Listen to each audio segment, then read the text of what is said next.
সেপ্টেম্বরের ৩ তারিখ কি ঘটল? জোহরের নামাজ শেষ করে আমি এই গাছটার নিচে এসে দাঁড়িয়েছিলাম। হঠাৎ করে কিচিরমিচির শব্দ শুনতে পেলাম। শোনা মাত্রই আমি একটা মই বেয়ে সেইখানে অবস্থান করলাম এবং তার ভিতরে দেখতে পেলাম তিনটা শালিক পাখির ছানা। আমার জীবনের ফার্স্ট টাইম এরকম নতুন কোনো অভিজ্ঞতা হলো। আমি পাখিগুলোর ছানা উদ্ধার করলাম এবং সেইগুলো নিয়ে নিচে নেমে আসলাম। এই যে দেখেন আমার পাখির ছানাগুলো, তিনটা শালিক পাখির ছানা। এদের নামও আমি দিয়েছি উড়িয়া, বেরি, জেরি।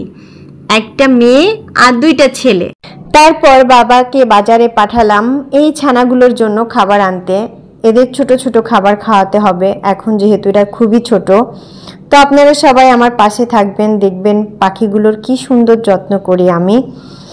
তো তারপরে এই যে চলে আসলো আপনাদের বাবলি আপু। ছোটবেলা থেকে সবার মুখে একটা কথাই খুব বেশি শুনতাম, এটা প্রশংসাই করতো সবাই, যে আমার নাকি দাঁত সুন্দর, হাসি দিলে দাঁতগুলো নাকি খুবই ভালো দেখা যায়। তাই তো লজ্জা শরম বাদ দিয়ে আপনাদের সামনে দাঁতগুলো বের করেই আমি একটু হেসে দিলাম। এই যে আমার আগের পাখিগুলো, পরে এই যে আমার ওরিও, বেরি, জেরি, এদেরকে একটু গাছে ঝুলিয়ে রাখলাম যে তোরা গাছের পাতাগুলো দেখ। এরা যেহেতু ছোট ছানা, এদের আমি মুখে কথা বলানোর চেষ্টা করব। সবাই ভালো থাকবেন, আল্লাহ হাফেজ।